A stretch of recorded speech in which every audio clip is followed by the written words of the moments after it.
Alhamdulillah, alhamdulillahil qail, wallahu yad'u ila daris salam. Asyhadu an la ilaha illallah wa asyhadu anna Muhammadan abduhu wa rasuluh. Rabbi shrah li sadri wa yassir li amri wahlul 'uqdatam min lisani yafqahu qawli. Amma ba'd. Segala puji bagi Allah Tuhan semesta alam yang telah mana memberikan kita beribu-ribu nikmat. Di antaranya nikmat iman, nikmat Islam, dan nikmat sehat wal afiat, sehingga kita dapat berkumpul di tempat yang insya Allah dimakan oleh Allah Subhanahu wa taala. Di antara nikmat-nikmat Allah ada nikmat yang paling besar, yaitu nikmat iman. Dengan iman, anak kecil bisa ada di masjid. Dengan iman, nenek-nenek bisa datang ke masjid. Dengan iman, kita semua bisa berada di masjid. Betul apa betul? Salawat serta salam tak lupa kita curahkan kepada orang yang belum pernah main ke Bogor tapi namanya sudah tersohor, kepada orang yang belum pernah duduk di Rusia tapi namanya sudah mendunia, kepada orang yang belum pernah makan di Parung Tanjung tapi namanya sudah tersanjung. Siapa lagi kalau bukan Habibana wa Nabiyina wa Syafi'ina wal Maulana Muhammad sallallahu alaihi wasallam, yang telah membawa kita dari zaman kegelapan hingga zaman terang menderang seperti sekarang ini. Dari zaman Bilal bin Rabah sampai zamannya santri yang barokah. Dari zamannya Abu Bakar yang setia sampai zamannya Rizky Aditya.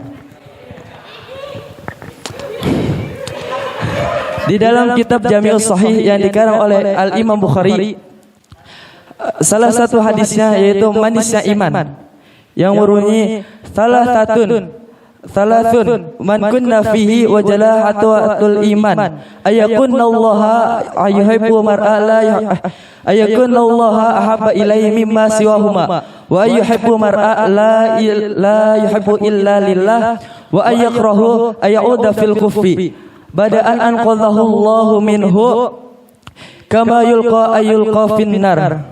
Rawal Bukhari wa Muslim.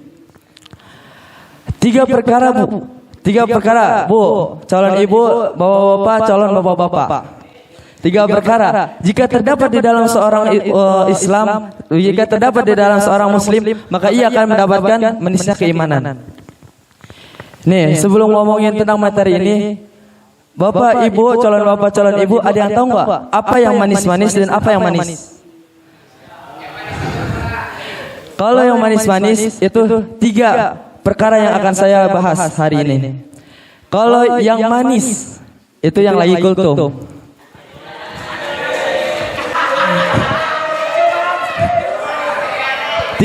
Tiga perkara jika terdapat pada seorang muslim maka ia akan mendapatkan manisnya keimanan. Yang pertama ayakunallaha wa rasulahu ahabba ilaihi mimma siwahuma. Mencintai Allah dan Rasulnya melebihi dari segala apapun. Nih, saya mau nanya, Bapak, Ibu, calon Bapak, cinta nggak sama Allah sama Rasul? Apa buktinya?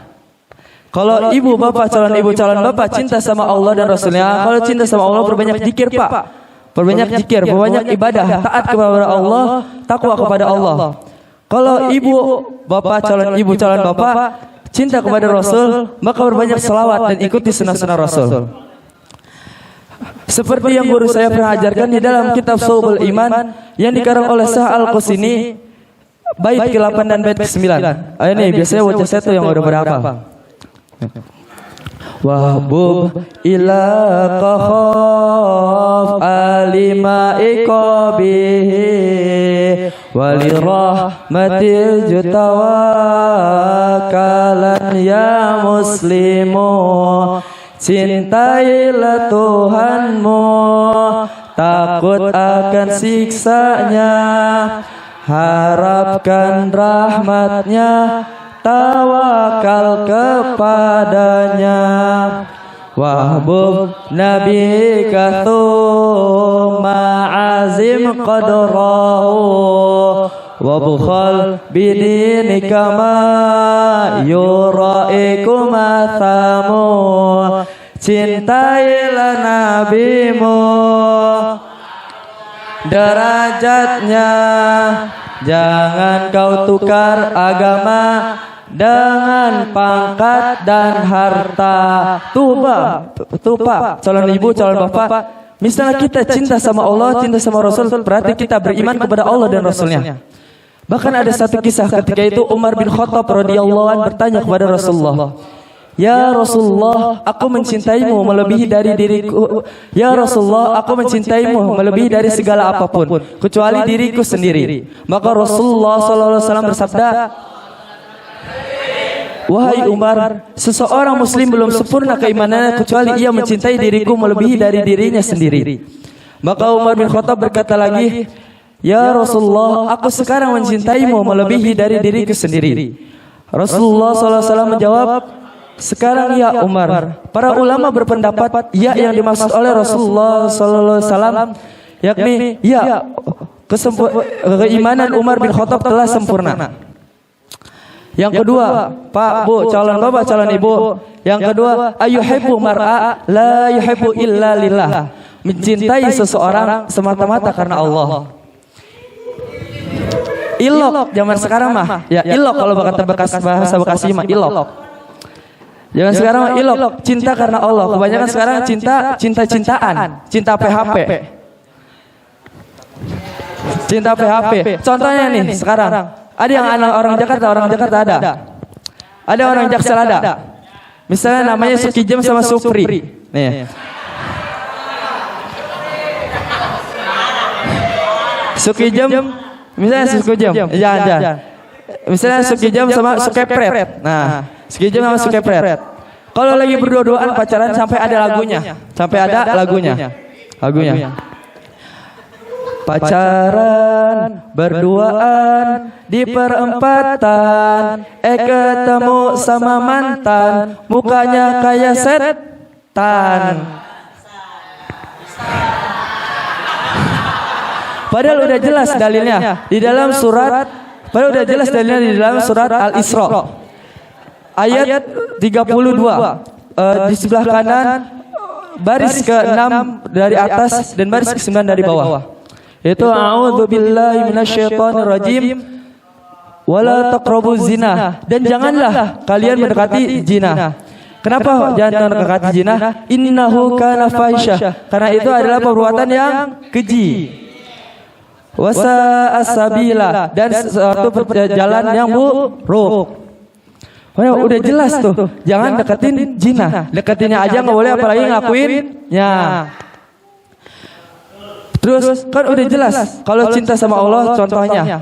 Nih, kayak cerita Nabi Yusuf sama Siti Julaiha. Ketika Siti Julaiha cinta kepada Nabi Yusuf, tapi cinta ke Nabi Yusuf, ketika Siti Julaiha cinta ke Nabi Yusuf, mengejar-ngejar Nabi Yusuf, mengajak Nabi Yusuf untuk bermaksiat, maka Allah Subhanahu wa taala menjauhkan Nabi Yusuf dari Siti Julaiha. Tapi ketika Siti Julaiha mengejar Allah, taat kepada Allah, beribadah kepada Allah dan berdoa kepada Allah agar Nabi Yusuf didekatkan dengannya. Ketika itu Nabi Yusuf akhirnya didekatkan dengan Siti Julaiha. Itu yang disebut cinta semata-mata karena Allah. Kan udah jelas dalilnya di dalam surat An-Nur ayat 26 di sebelah kiri baris ke-11 dari atas dan baris ke-4 dari bawah. Yang berbunyi a'udzubillahi minasyaitonirrajim, bismillahirrahmanirrahim. Al-khabisatu lil khabisina wal khabisuna lil khabisat. Wanita yang keji untuk laki-laki yang keji dan laki-laki yang keji untuk wanita yang keji. Misalnya kita bader, misalnya kita keji, misalnya kita tukang mabok, tukang rokok. Maka pasangan kita juga adalah cerminan diri kita sendiri. Lanjutkan lagi ayatnya. Wat-thayyibatu lit-thayyibina wat-thayyibuna lit-thayyibat. Dan wanita yang baik untuk laki-laki yang baik, sedangkan laki-laki yang baik untuk wanita yang baik. Misalnya kita baik, soleh, sering rajin baca Quran, hafiz, penceramah misalnya. Maka pasangan kita juga akan sebaliknya. Pasangan kita adalah cerminan diri kita sendiri. Yang ketiga adalah Yang ketiga, seseorang yang benci terhadap kekafiran setelah Allah menyelamatkan baginya, seperti ia benci saat dilemparkan ke dalam api neraka. Nih, yang ketiga, seseorang yang benci terhadap kekafiran setelah Allah menyelamatkan baginya, seperti ia benci dilemparkan ke dalam api neraka. Contohnya, dahulu Umar bin Khattab. Umar bin Khattab adalah pemabuk. Umar bin Khattab adalah pejudi. Umar bin Khattab adalah sering melakukan maksiat. Tapi ketika Allah memberi taufik, ketika Allah memberikan hidayah, maka Umar bin Khattab taat bertakwa dalam artian intitharu awamirillah wajtinabun nawahi. Mengerjakan apa yang diperintahkan oleh Allah dan tidak melakukan apa yang dilarang oleh Allah Subhanahu wa taala. Bahkan Umar bin Khattab disebutkan oleh Rasulullah SAW adalah salah satu orang yang akan dijanjikan masuk surga. Wallahu a'lam bishawab. Sekian yang bisa saya sampaikan, kurang lebihnya mohon maaf. Apabila ada kata-kata yang salah, itu datangnya dari saya, dan apabila ada kata-kata yang benar, itu datangnya semata-mata dari Allah Subhanahu wa taala. Unsur man qala wa tanzur man qala. Jangan lihat siapa yang mengatakan, tapi lihat apa yang dikatakan. Beli duku di Papua. Wassalamualaikum warahmatullahi wabarakatuh.